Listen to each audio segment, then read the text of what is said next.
Pho express au bœuf à la façon de TH.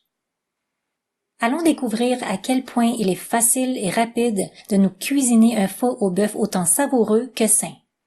Voici un infuseur à épices, un morceau de gingembre frais avec pelure de cette grosseur, 5 graines de cardamome, 6 anis étoilés, une demi-cuillerée à thé de sucre de canne biologique, 2 bâtons de cannelle, 2 cuillerées à soupe de graines de coriandre séchées, 90 ml de nuque môme pur, 3 oignons moyens frais, lavez et coupez-les en deux partiellement comme ceci.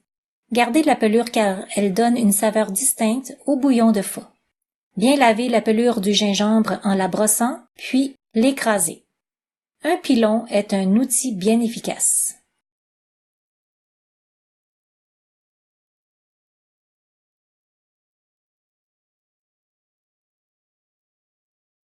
Sinon, l'utilisation d'un côté plat, d'une grosse lame, est bien utile comme ceci. Donc juste assez pour aplatir. Ok donc, nous avons nos ingrédients. 4 litres d'eau. Inclure dans cette eau tous les ingrédients énumérés précédemment. Porter à ébullition à feu vif, puis baisser le feu à moyen, toujours à couvert.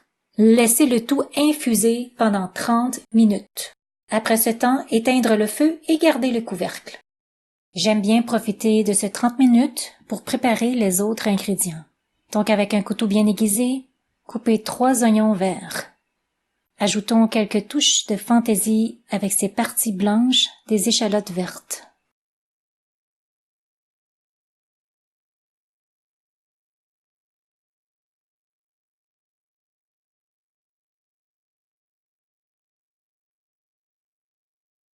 Donc ces fleurs comestibles et parfumées décoreront de façon appétissante les bols de pho.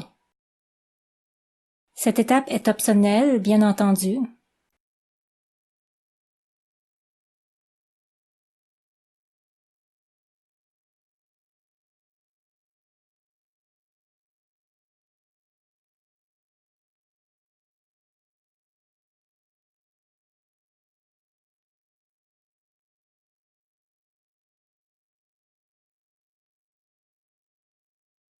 Cette étape est optionnelle, bien entendu. Sinon, épincez tout simplement le tout en respectant 3 à 5 mm d'épaisseur. Émincez diagonalement si vous vous sentez inspiré artistiquement. Encore une fois, une lame bien aiguisée assurera des tranches bien croquantes et intactes.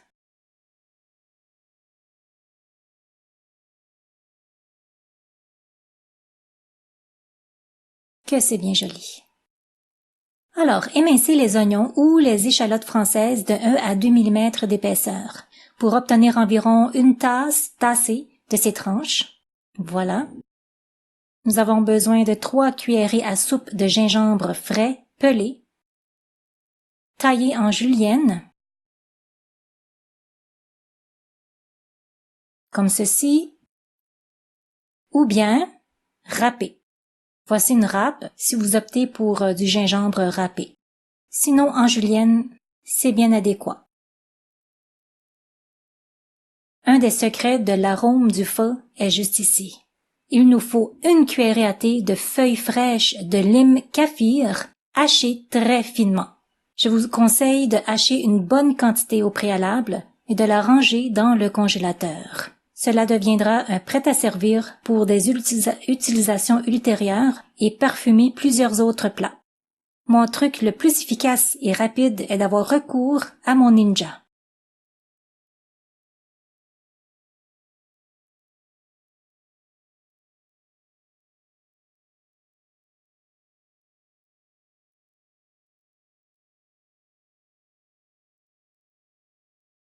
Voyons voir. Ok, encore un peu plus fin.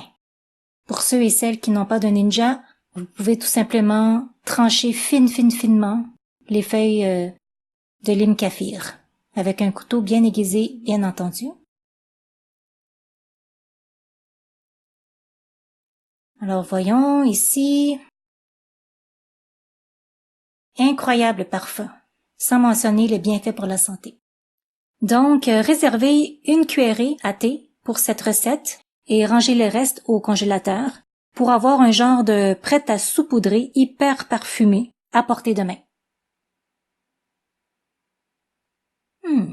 Alors, voilà. J'ai ici 650 grammes de beefsteak à sous-marin ou à fondu biologique acheté déjà en tranches minces. Préparons le courbouillon. Donc versez 400 ml de bouillon de pho. Attention si le bouillon est encore chaud. Ensuite 400 ml d'eau.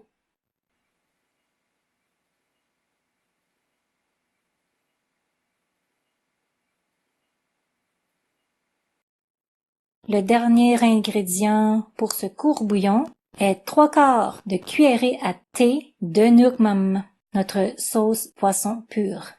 Donc, utilisez une casserole de cette grandeur-ci. Bien important de porter ce courbouillon à forte ébullition, comme ceci, puis plongez la viande graduellement en les séparant. La cuisson y sera plus uniforme. Voici.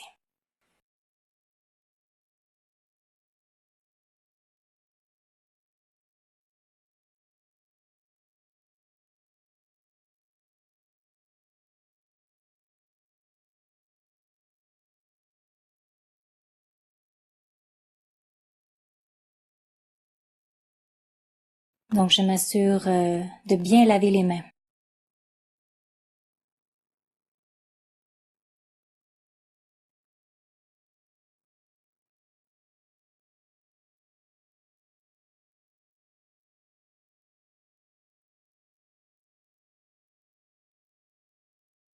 Assez rapidement, pour bien séparer les tranches les unes des autres et en les remuant un peu.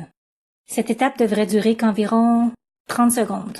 S'assurer de retirer les tranches dès qu'elles soient mi-cuites et encore rosées. On ne veut pas surcuire la viande.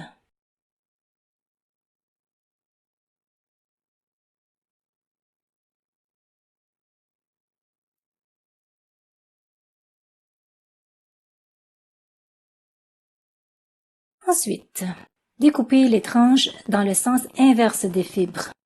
Donc avec une paire de ciseaux de cuisine ou un couteau coupé en lanières d'environ 1 cm.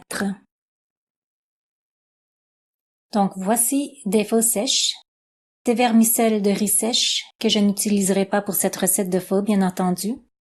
J'ai trempé 300 g de nouilles de pho sèches pendant 1h30 pour qu'elles ramollissent comme ceci.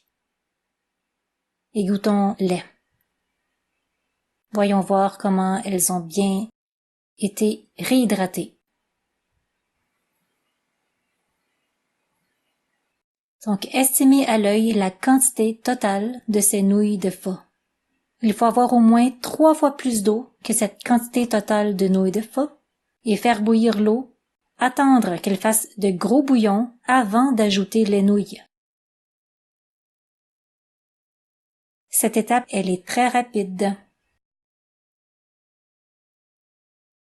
Donc, remuez les nouilles et lorsqu'elles sont al dente, cela prend environ 30 secondes, égouttez-les immédiatement. Donc, pour arrêter la cuisson, à l'aide d'une paire de baguettes, soulevez les nouilles pour faire sortir le plus de vapeur chaude possible pendant environ 15 secondes. Donc voici, elles sont bien prêtes. Le dressage des bols de pho. Alignez les bols de grand format sur le comptoir près de la marmite de bouillon. Remplir le tiers de chaque bol de nouilles de pho, quelques tranches de bœuf, 1/4 tasse d'oignons ou d'échalotes françaises finement tranchées, 2 cuillerées à soupe d'échalotes vertes tranchées, une demi-cuillerée à soupe de gingembre haché ou en julienne, parsemer 1/4 de cuillerée à thé de feuilles de lime kaffir hachées finement. Les légumes ici sont optionnels, mais vous pouvez toujours consulter ma recette de pho express au bœuf avec légumes à la façon de TH. Il est très important de porter le bouillon de pho à forte ébullition avant d'en verser dans les bols. C'est un des secrets du succès d'un pho. Donc bien laisser les bols sur le comptoir pour ne pas se brûler. Pour les accompagnements à table, voici de votre droite à votre gauche. Parfumez davantage avec la fraîcheur des feuilles de coriandre, de la coriandre épineuse, des feuilles de menthe et du basilic thaï, un soupçon de pâte de piment fort ou de piment frais, du nuoc mam, et bien sûr quelques gouttes de jus de lime ou de citron fraîchement pressé. Je savoure ce pho avec une telle jouissance que j'en ressens le plaisir de la tête aux pieds.